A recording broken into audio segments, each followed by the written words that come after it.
Good afternoon, everyone. Good afternoon.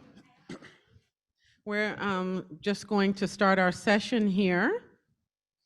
If you could kindly take your seats, we would appreciate it. Wait a minute now. I think I said good afternoon. I didn't hear anybody say anything to me. Good afternoon. Good afternoon. There we go. Oh, good morning. Oh, my goodness. It's still, what time is it? I know we were a little late. Oh, well, excuse me. Let me do that again, and then we can get a better reply. Good morning. Good morning. My name is Tina McDuffie. I am a professor of the practice of journalism here at Boston University in COM. I'm also the host of a series called Local USA on WGBH World Channel that's based here in Boston, Massachusetts. I have the pleasure of spending some time with three panelists who are distinguished and who are very astute, and who are people who are fun. We had a pre-conversation yesterday, and I hope that this will be a lively, engaging conversation. Before I introduce our panelists, very quickly, we will talk about our subject here, and then we also want to engage with you in the audience. This is not a session for the shy. We really want to hear your questions and come up with some solutions, particularly for our students. How many students do we have here? How many students do we have here? Don't be shy. Oh, I see some out in the panel too. Okay, excellent, very good. So please do not be shy in asking questions. Everyone here has a connection to COM, and we really want to see you do well. And so with that having been said, you know, if there's any question, there's no question that's silly whatsoever, so please ask us, okay? These folks are the experts, and we're here to shed some light on something that's very important. So our topic here is called Towards a Broader Perspective, and we're talking about telling stories about the Black experience, particularly when it relates to Black immigrants, so Black people who were not born in the United States of America. And our panel today is Mr. Mark Walton, who is a professor at the New School, but before that, he was an executive for One Caribbean Television, and he's also on the COM Alumni Board. Welcome. Thank you. Okay. We also have Ms. Dorothy Davis, who is also a member of the DEI Alumni Advisory Board, but she's also the president of Griffith J. Davis Photographs and Archives and Davis M. Consulting that specializes in international development and communication. And lastly, we have Mr. Phillip Martin, who is a distinguished and a multi-award winning journalist with WGBH News, and it's now called GBH, not WGBH. We dropped the W.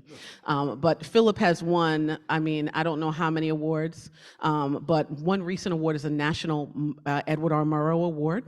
And one fun fact about Phillip Martin is he's traveled to more than 60 countries, so he definitely has perspective as it relates to international reporting and the people who we report on.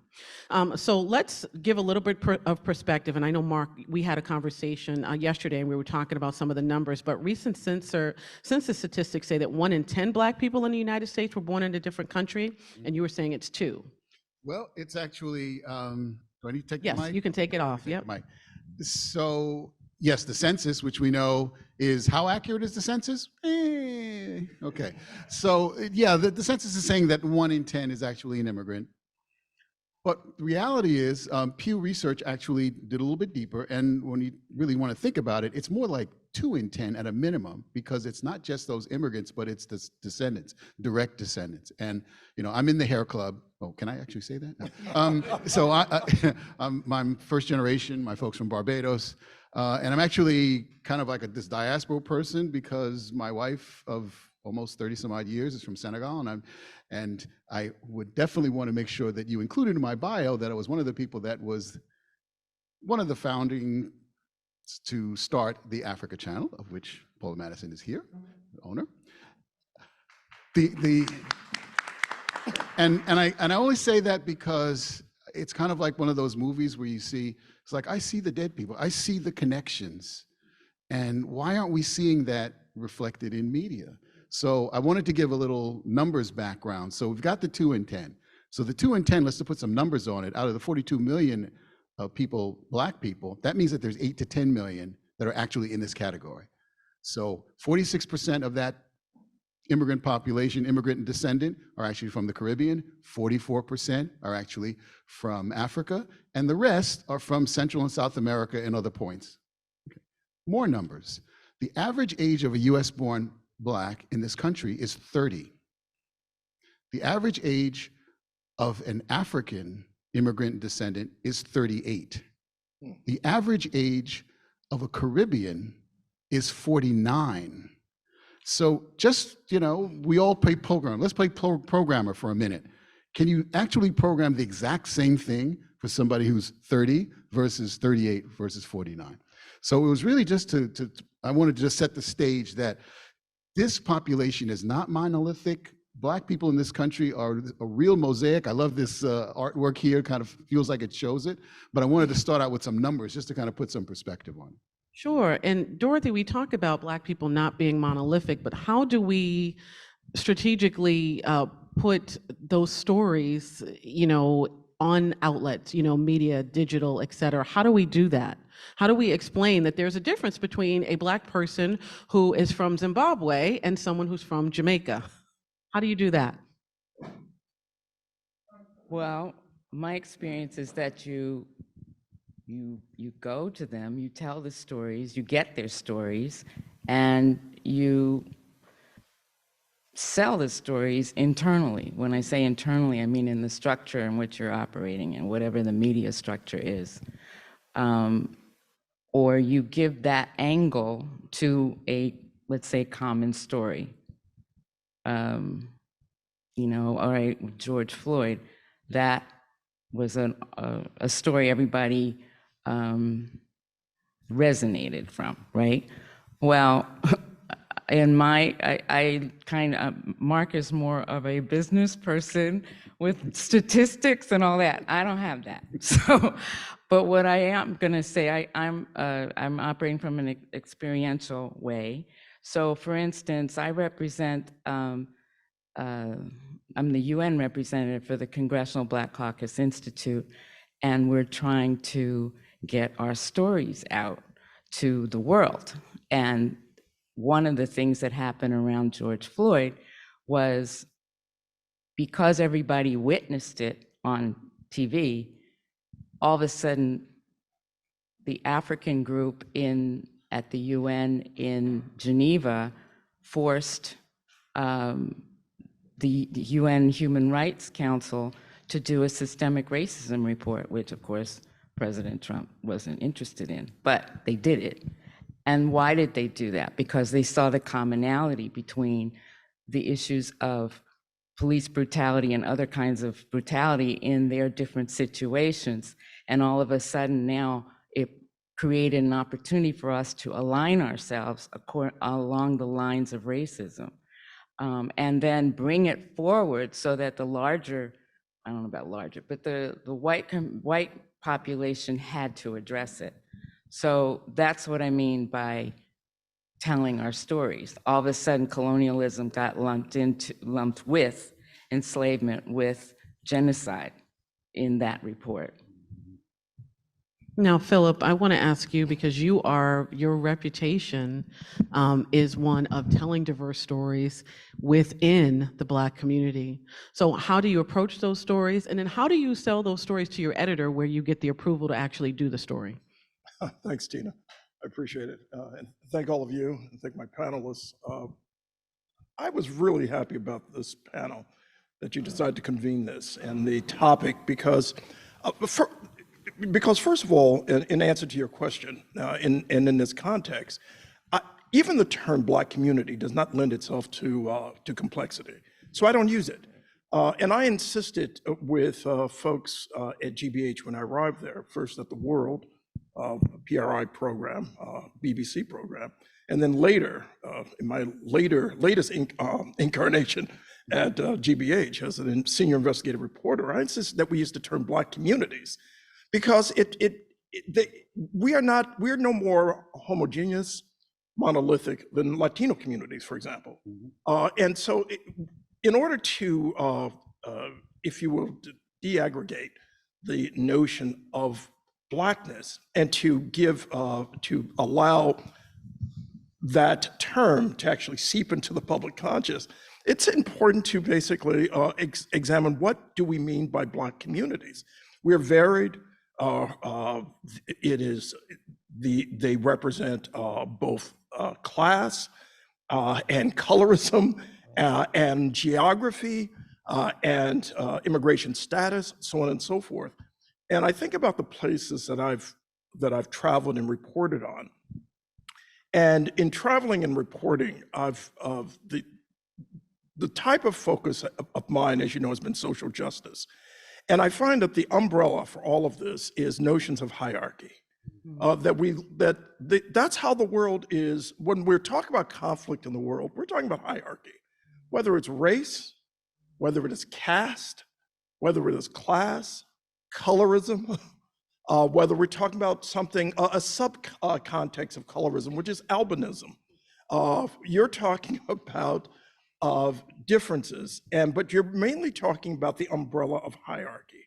So I begin by looking at what it is that divide us and what it is that unite us. And when I in coverage of a number of issues. And so I go back to, for example, a story I did in Malta.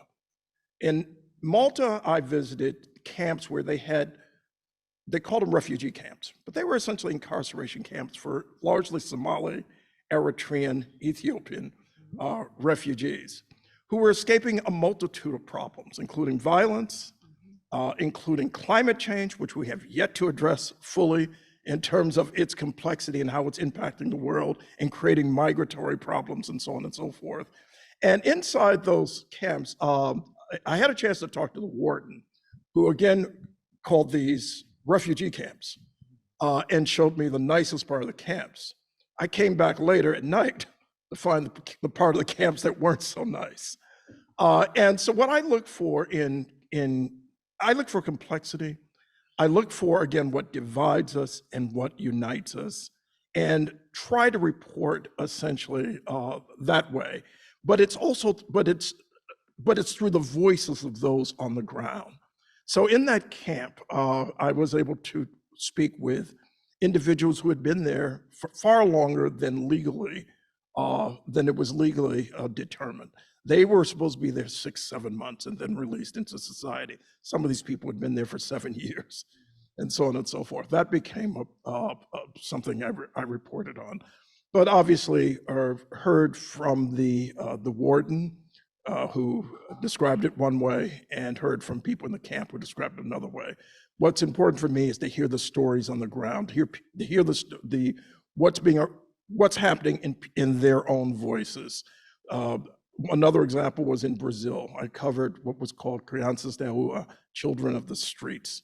And to cover a story like that, it became important to actually be there with these children.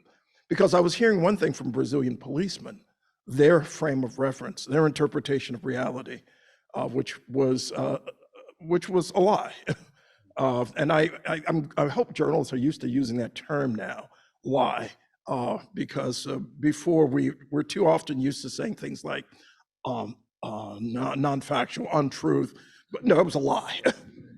And so in the streets of Brazil, you got the reality of children living there and how color was a major factor for their oppression. I'll leave it at that. I hope that answers your question. It does, but it leads me to another question in terms of the conversation you have.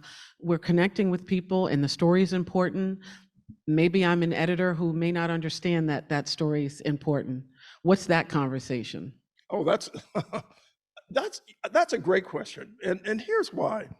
I did a story one time at MS-13, and in the 18th Street gang in El Salvador, but the story was here in the United States.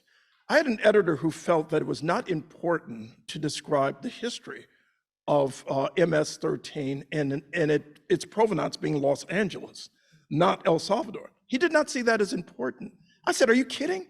That is essential to telling that story. Because otherwise you come away with a stick figure of history, a stick figure of what led to what became Donald Trump's favorite boogeyman during the Trump administration, the latter part of the Trump administration.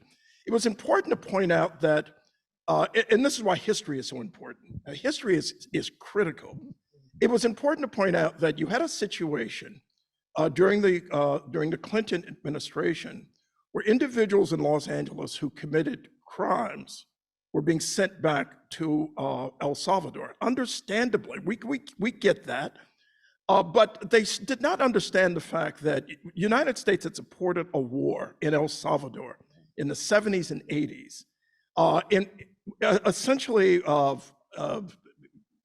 we can make it as simple, as complex as we want, but to try to wrap it up, you had a war where essentially we were supporting oligarchs, we were supporting death squads, so on and so forth. Lots of deaths ensued. People said, I can't take this. They left, they went to the United States. In the United States, you had groups of people on the streets in poor neighborhoods in Los Angeles who said, okay, how do we protect ourselves against Mexican gangs? Well, El Salvadoran gangs formed MS-13, an 18th Street gang. 18th Street had actually been there before, Barrio 18. But they became fortified, it became stronger. And so the MS-13 grew into a massive force in Los Angeles. These are the people who were deported back to El Salvador. And once in El Salvador, what they had learned on the streets of Los Angeles became absolutely important for creating a structured gang enterprise. And many of those people, of course, ended up right back in the United States through undocumented immigration and so on and so forth. So it was important in talking to my editor that you tell, how many paragraphs you want, it's fine, but you basically cannot omit the fact that the origins of MS-13, its provenance was the United States. I had that conversation and succeeded in getting him to include that in the series. So understanding history. Yeah. Yes. Understanding a historical context, Mark. And actually, I wanted to pick up on that, and that was a great foundation I wanted to just circle it back to, really this opportunity for us to not necessarily invent the fact that we need to talk about the variety of inputs into the Black communities, but to just remind us. So I brought a prop. You can't read this. It's A Raisin in the Sun. By Lorraine Hansberry. Everybody's heard of it. Everybody hopefully has either seen the play or seen the theatrical manifestation. Well, I remember when I went back and realized, wow, that was Lorraine Hansberry in 1957 who wrote this play about redlining in Chicago.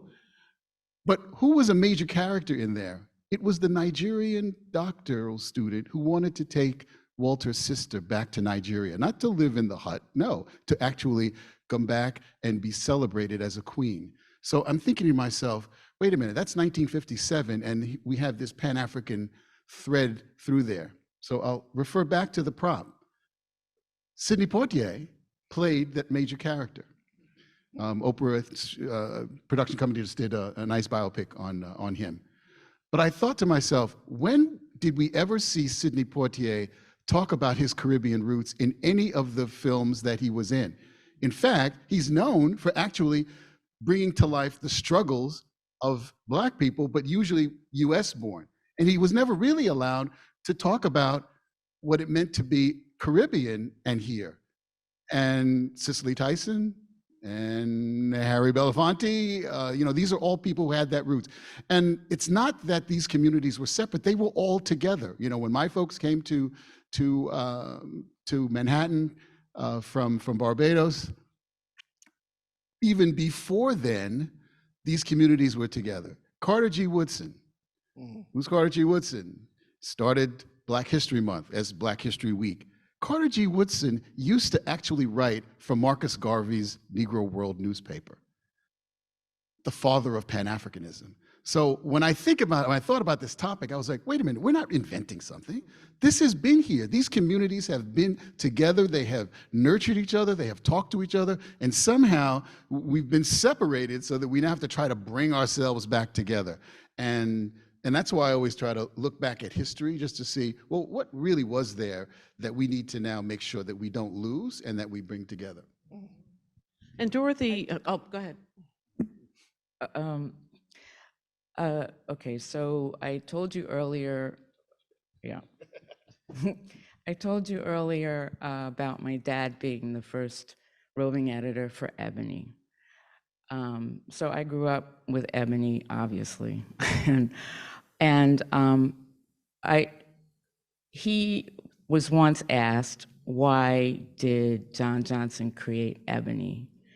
And the reply was that John Johnson felt like we collectively needed positive images at a time of Jim Crow, and he was leaving the rest of the media to handle the negative.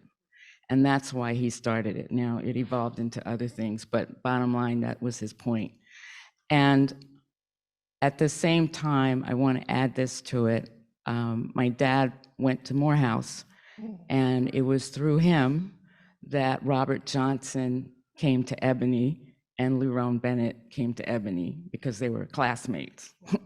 Okay, so that's one connection. The other piece is, well, okay, so I was born in Liberia. You're not going to understand this unless You're burying in the lead. I'm sorry. Okay. I'm sorry. So I'm sorry. Okay, back up. All right. So okay. So my dad was a Foreign Service officer. Therefore, I was born in Liberia, his first post, and I came to this country backwards.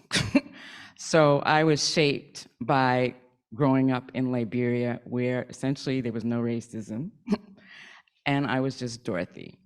I didn't even know I was American, to be honest, even though I was representing the US.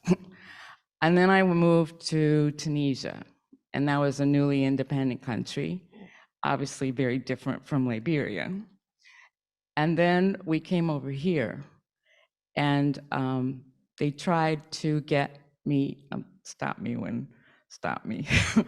They tried to get me into first grade, second grade, whatever, at a private school in New Jersey. They wrote the school from Tunisia. The school said, sure, no problem. So my mom came over and wanted to meet with the principal. When she walked in the door and he realized that she was Black, all of a sudden I couldn't go to that school. And he said that, right? They fought and ultimately won, and it opened up private schools to Blacks and therefore others in New Jersey at a time when Martin Luther King was running around, okay? All right, my point here is that as I grew up, I was exposed to different people at Ebony, one of them being, now I'm gonna forget her name. Anyway, she was the international editor for Ebony. Oh God, I can't remember her name. Anyway, so the point is, I learned I wanted to be that, have that job, and I didn't see why you couldn't have that job. And through that, and through other life experiences, I've learned that Ebony was actually the internet between what was happening in the US in terms of civil rights movement and what was happening in the independence movement in Africa. The what do you call this? The liberation movement people were reading Ebony, and they were getting inspired by what we were doing on this side. And Ebony was providing a platform for what they were doing to us, so that we basically supported each other through this. So when you talk, oh, were you going to say? I was going to ask a question, throw a question out to the group here. How do we, Mark? I know that you had numbers about the population of, non-American Blacks in terms of consumership. Is that something that is helpful when it comes to trying to tell stories journalistically in different media outlets? We talked about Netflix and Hulu, et cetera. Is that helpful to talk about the dollars? Well, yes, because these are businesses. And the reality is, the stories are there. We know the stories are there. The stories in our families and all of that. But how do you get them out? It's some gatekeeper needs to be able to say, it's in my economic interest to put this on so that I get an audience. And if I get an audience, I get advertisers or subscribers, and my business will flourish. And I think that's an argument that it's actually not, it's not a bizarre argument for what we're talking about. So the total disposable income, the University of Georgia, has a center that actually studies this. So in 2021, it was $1.6 trillion that the larger Black community in the United States controls. That's with a T. And so then when you go back to the numbers we talked about earlier, you're thinking, well, wait a minute, if 20% of that means there's $350 billion that this foreign-born and descendant population controls. And okay, that's a figure. All right, that's interesting. But all the companies that are there that are, let's say in this country, that are trying to reach that audience are not realizing that if you were to speak a little bit more specifically to them, you may get more of a return. So I would say if you're trying to sell, chicken and rice, and you put some fried chicken and what was Uncle Ben's rice, you could probably get a certain percentage of the audience. But if you swapped out 2 of those commercials for jerk chicken and jollof rice, you're gonna sell more rice and chicken, period. So I said that actually to a group of, the Horowitz Research did something, and a whole room full of multicultural marketing people, and it was like a pin dropped. And I said to myself, no one's connecting these dots because we're trying to keep everything so separate. It's all one. So this, and you said it so eloquently. I wouldn't try to sell beer to a Mexican and give him or her a Presidente from the Dominican Republic and vice versa. You would think about, well, wait a minute, if they drink, Corona in Mexico, I need to use the Corona in the ad. So, everything does boil down to economics. Dorothy's we always go through this. I always try to say, well, I agree with that. The business piece on this is what will make it thrive.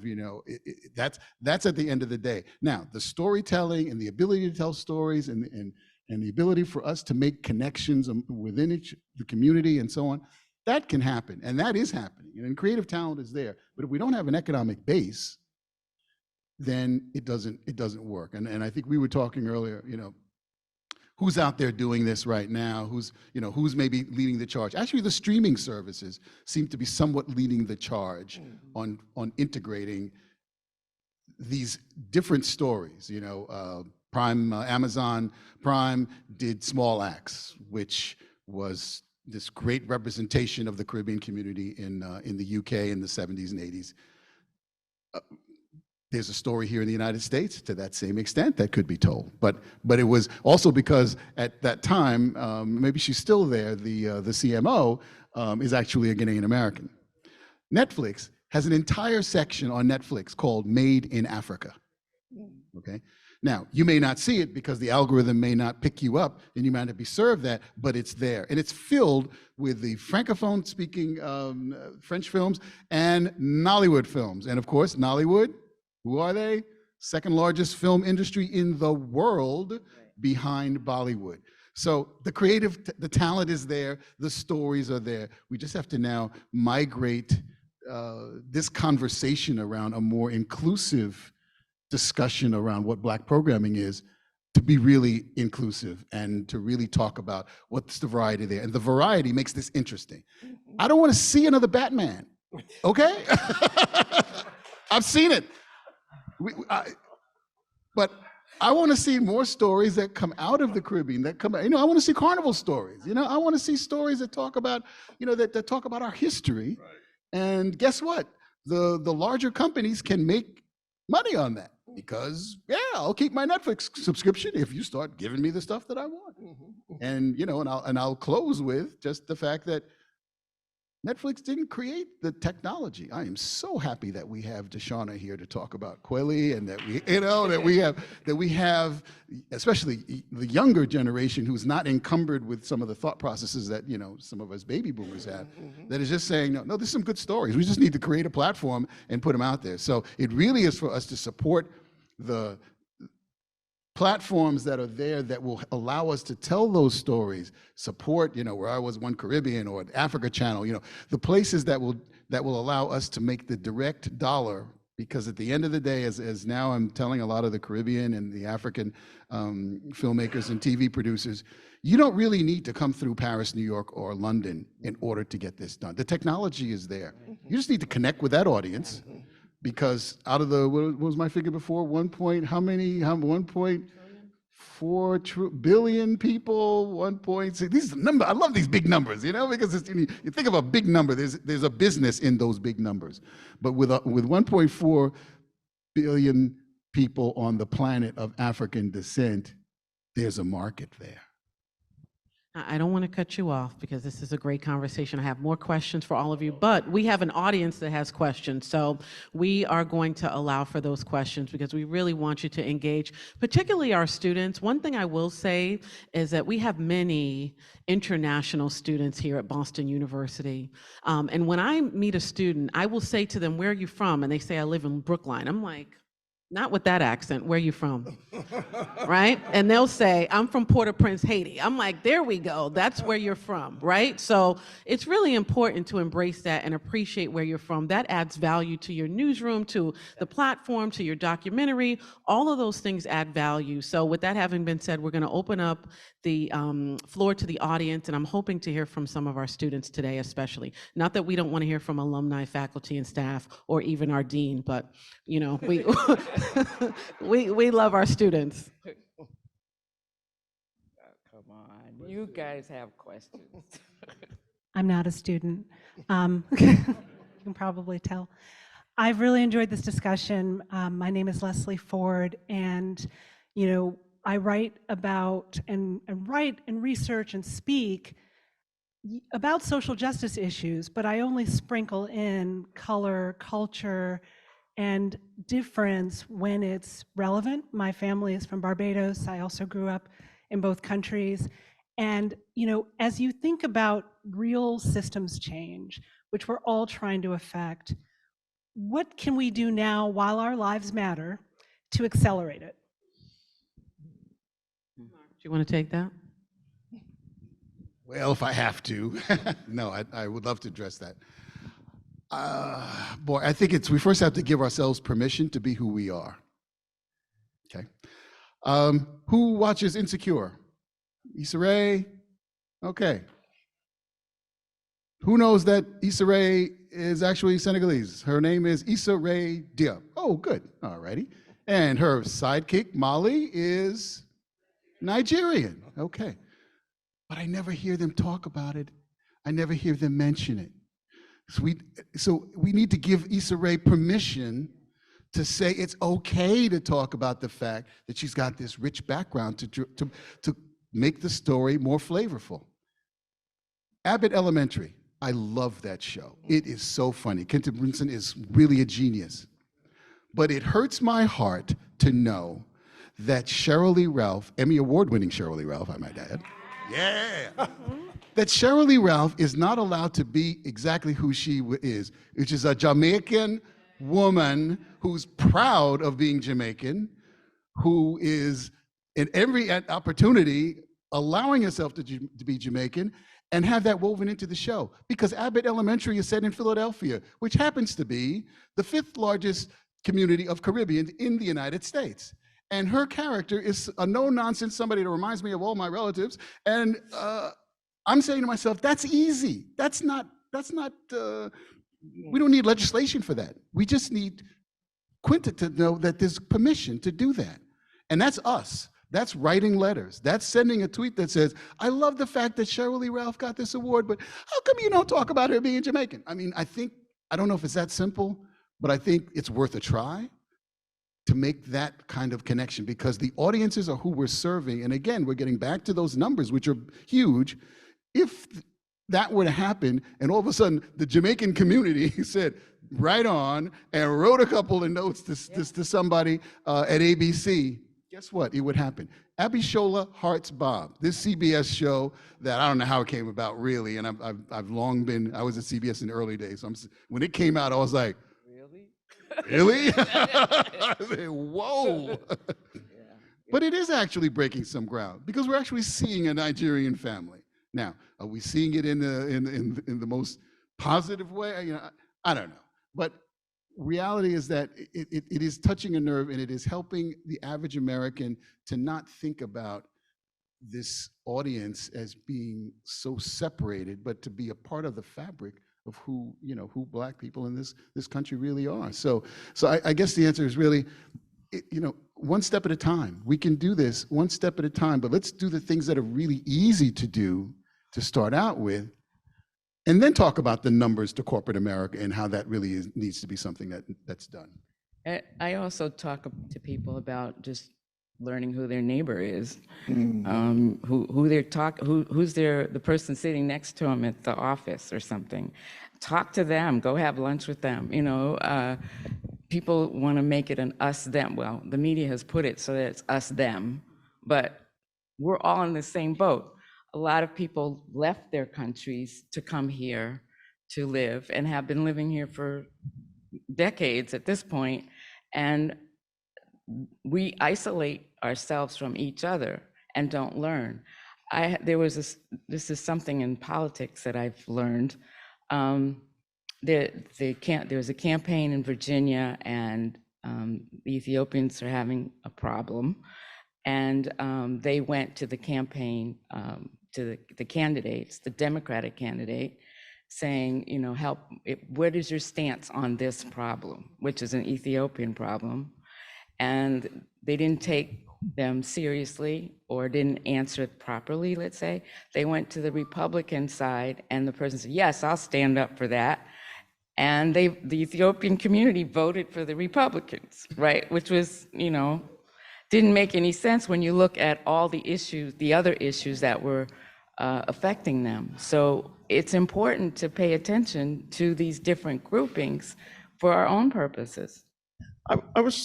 Thank you. I was thinking about what you were just saying, but the last part of what you just said actually hit me very hard. You said, while our lives still matter. And I've been thinking about that a lot, and I think we all should be. Because if we're not thinking about the future of multiracial democracy in the United States and around the world, and how to tell the stories that might sustain this very short-lived multiracial democracy. It's only existed since the late 60s. And you could argue we've only had democracy in this country since the late 60s, while our lives still matter. And I'm thinking of 4 ways of distilling those stories. Mark has pointed out a very powerful way, and I've been thinking about it ever since you said it, when you talked about streaming. And it's true. I learned a whole different perspective for me, not that I did not know some of the history, but the whole Small Axe series, for example, which was powerful in telling the story of Brixton and a part of the UK history that's often obfuscated. That has to be amplified while those lives, we can't make it a situation while our lives matter. We have to make our lives matter forever. We have to fight. And that is a way of fighting, telling that story, elucidating, telling the truth. I think about another example, a very specific example, Tremaine Lee's series, Into America, his podcast. I don't know if you've heard it, but it is one of the most powerful podcasts out there. Why? Storytelling. It's very powerful. And those stories basically emphasize our lives matter. When you listen to that podcast, I'm thinking of another example of, for months now, I have been taping ABC and NBC News. Sorry about CBS, Mark. I haven't been. It's okay. Sold my stock. And I've noted that NBC has really done an extraordinary job of actually amplifying Black, Latino, Brown, and immigrant voices. They, in terms of experts, in terms of people on the ground, so on and so forth. Take a look some night. Compare the NBC of today to NBC 10 years ago. And it is day and night in terms of the voices that they have on the air. To a lesser degree, ABC. But NBC has done a particular job. I've just done this as a way of juxtaposing to see how the networks are covering communities of color, particularly Black communities, but also brown communities and marginalized communities, LGBTQ communities. And then finally, the point, Dorothy, that you made about your neighbor. Wow, that is so clear cut.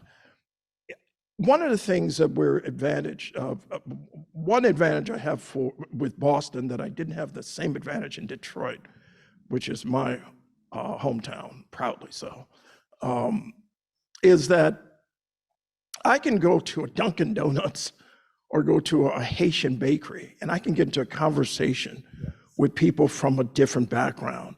And I do this often. I hate Dunkin' Donuts. but, I mean, I really do. The donuts suck, right? And the coffee sucks, right? But There goes the sponsor. there goes the sponsoring deal. but I have some of the most engaging conversations with folks in the morning, or in the late afternoon, who happen to be Guatemalan workers, or they happen to be Haitian working people, or they happen to be from Panama, like my friend Listo over there. And I get into those conversations, and they always help me with broadening my perspective, with forming a frame that is beyond the standard framework of assumption, that basically gets me thinking about things in a very different way.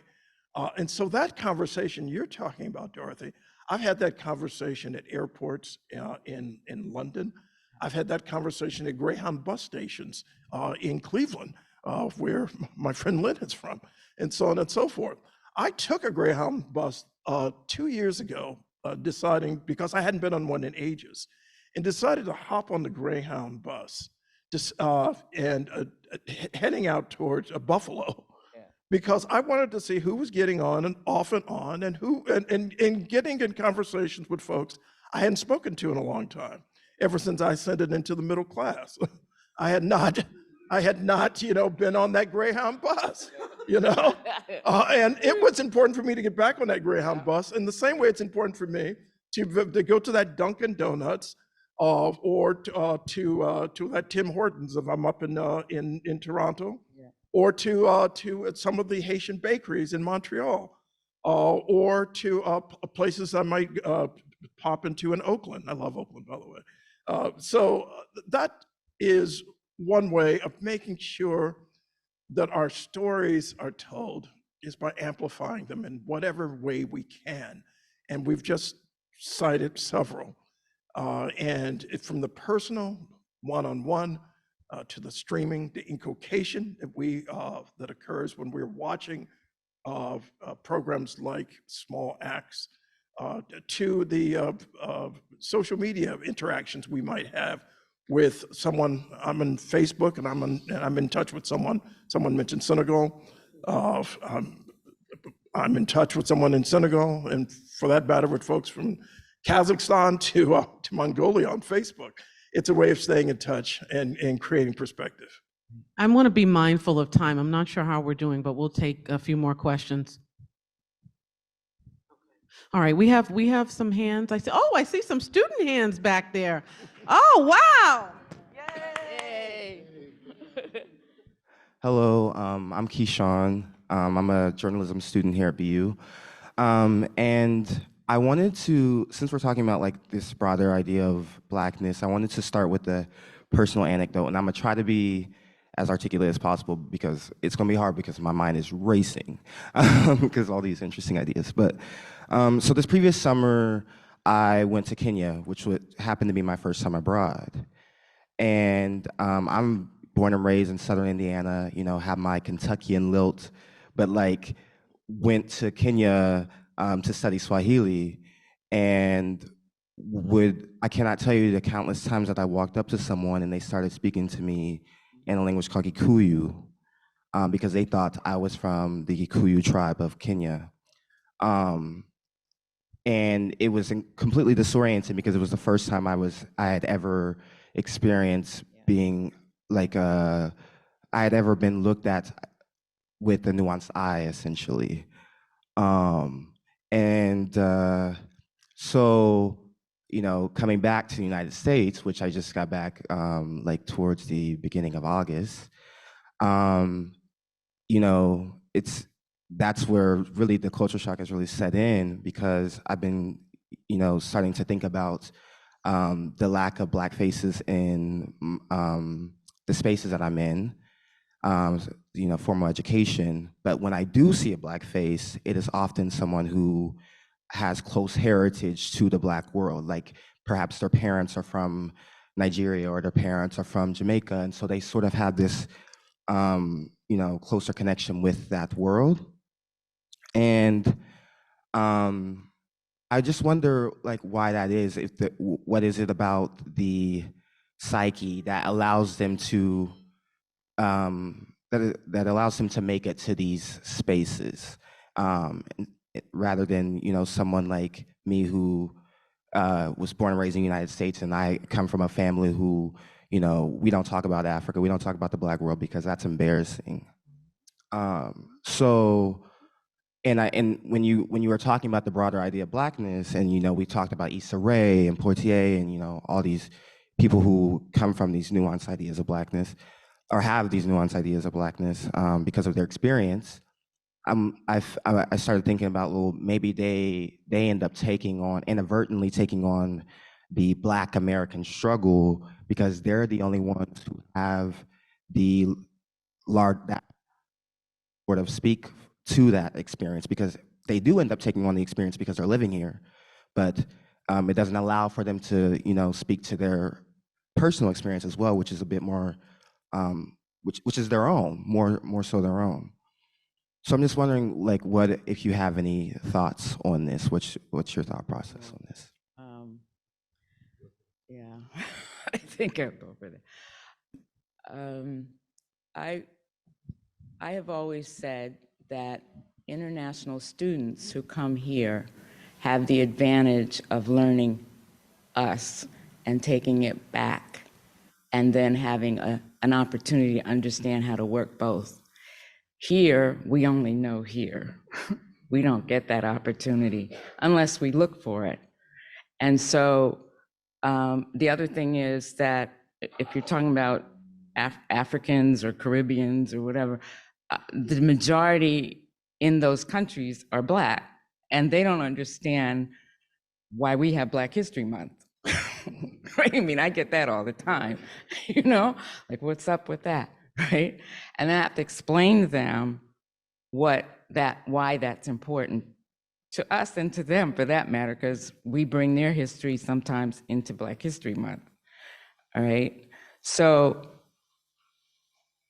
I think what is important is the idea of trying to capture that bond that they have.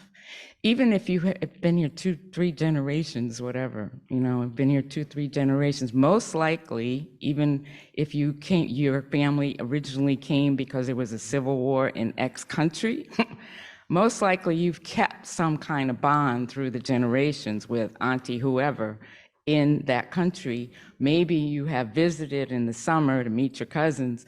Maybe not. Maybe you visit on a third country because you can't go back to that country. I mean, it's very complicated. Like you said, it's very complex.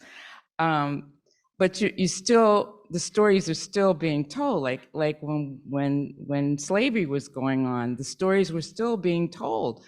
I believe that the first generation, let's put it that way, the first generation of enslaved people obviously knew what freedom was.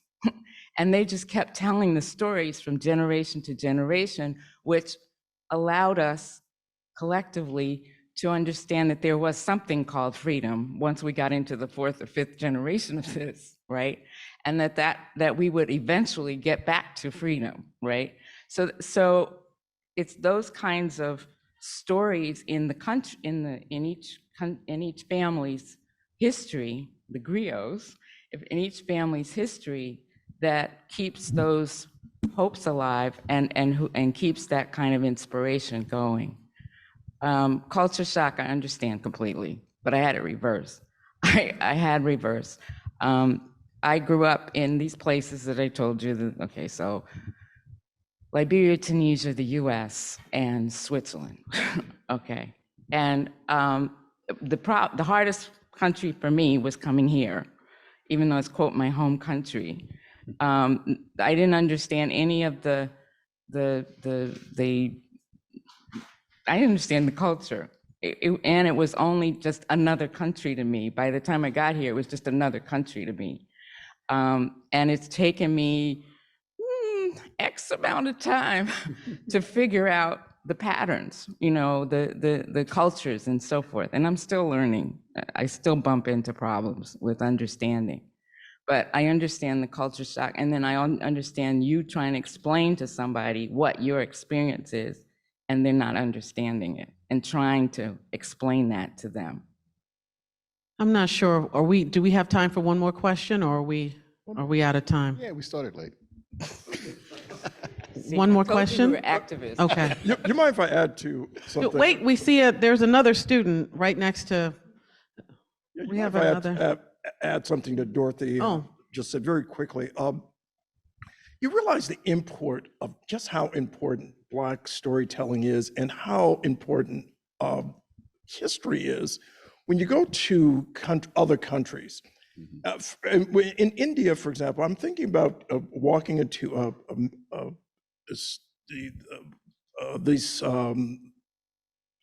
home, a private home, and on the wall was a picture, a photo of the Black Panther Party. Yes. Members of the Black Panther Party in Nanded, India. Why was the picture of the Black Huey Newton and Bobby Seale on the wall? Well, because they had inspired in Nanded, India, the Dalit Panthers. Dalit is another term for untouchables, a term no longer used. But they had inspired an entire movement of people who themselves were and are oppressed in India. And they saw in the United States, in a Black model of resistance, a model for themselves. And those who travel, and everyone should travel, everyone. Everybody. And by the way, students can travel, and I'm going to pitch the Pulitzer Center for Crisis Reporting as an application process. If you're interested as a journalist in traveling, apply. I work with the Pulitzer Center, apply. But anyway, I'm just, and I've gone to, in South Africa, you see something similar. And I've seen in other countries, even in Nicaragua, a photo on the wall of Martin Luther King in a private residence. Yeah. So those things are connected, and the power of history, the power of storytelling, those posters would not be on the wall without that power of those stories. Those stories are exemplars for other people to move forward. And we have our own examples. We're on the walls of American homes. I've seen Cabral. I've seen references to Fanon. So there are all types of strengths that we take away from cultures that are Black around the world. If that is helpful to your answer, my friend. To your question, rather, my friend. All right, one last question. You have on a yellow sweater back there. Hi. Hi, I'm Paris Hughley. I'm a first-year student studying journalism, and you briefly brought up Abbott Elementary, and I love that show. But part of the reason why everyone, it gained so much popularity, or at least why my dad started watching it, is because it lasted more than one season.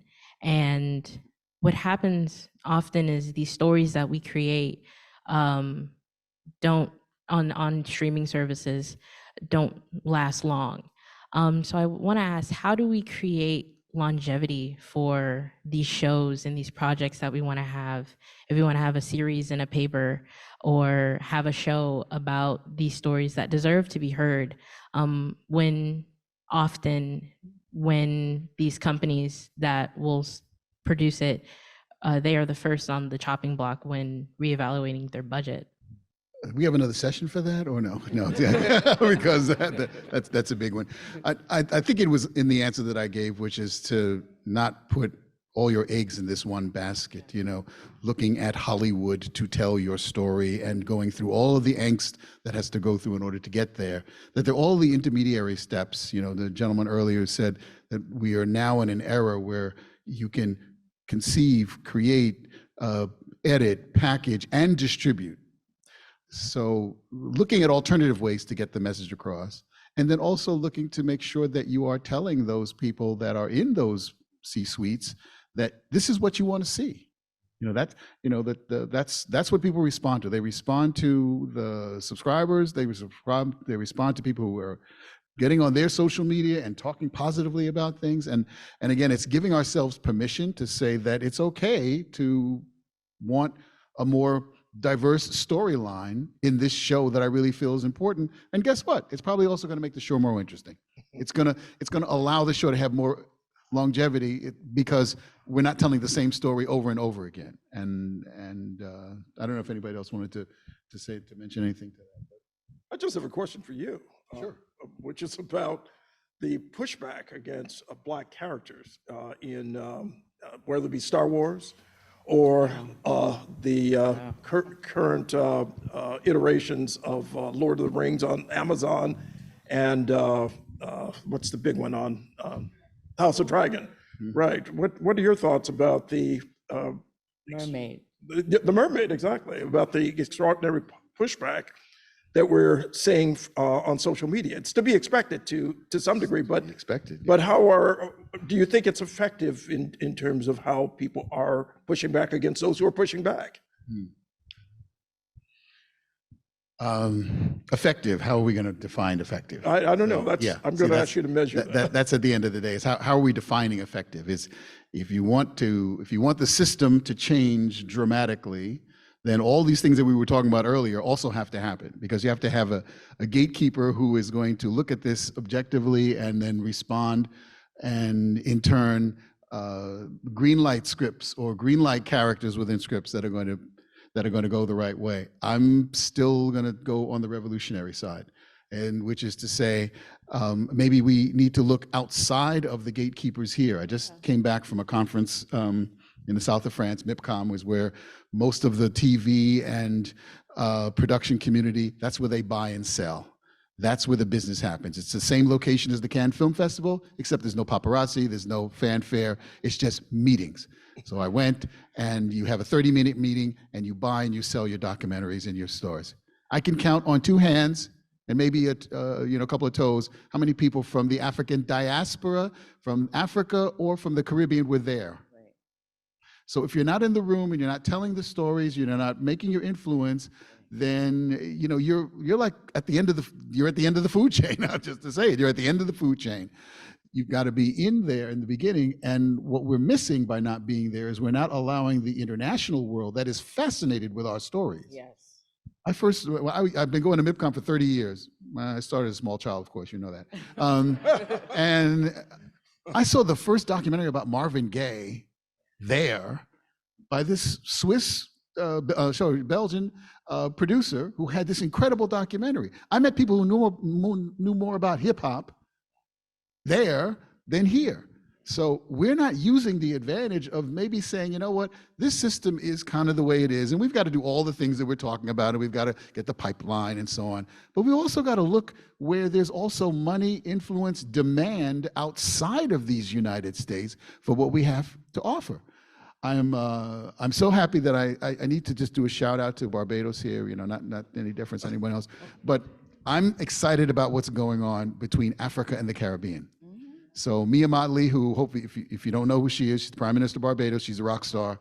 She's telling off Boris Johnson. She's doing all the stuff she needs to do to make sure that the developed world has a platform. She's now trying to restructure the whole IMF relationship with countries. Well, anyway, she had something that nobody probably in this room knew. She convened an Afro-Caribbean Trade and Investment Forum in Barbados, where 40 African countries were represented to do what? Sign trade deals with a handful of Caribbean countries. What is this saying to me? Wow, Africa and the Caribbean, not Africa and New York and the Caribbean, it's Africa and the Caribbean. Need supply and demand. The second largest consumers of Nollywood movies are whom? English-speaking Caribbeans in Brooklyn who are picking up those DVDs on the corner. You know, this is a new way of thinking. So I'm for changing the narrative in Hollywood, absolutely. But I'm also thinking, you know, back to the numbers. I love those numbers. You know, 1.4 billion people on the African continent alone, 100 million in Brazil who know Yoruba culture because that's the largest collection of Africans outside of Africa. There are markets there that we should be thinking about, especially since everybody, as you beautifully said, they know who we are. They know our stories. They want to know more, but they probably love to hear it told from our perspectives and vice versa.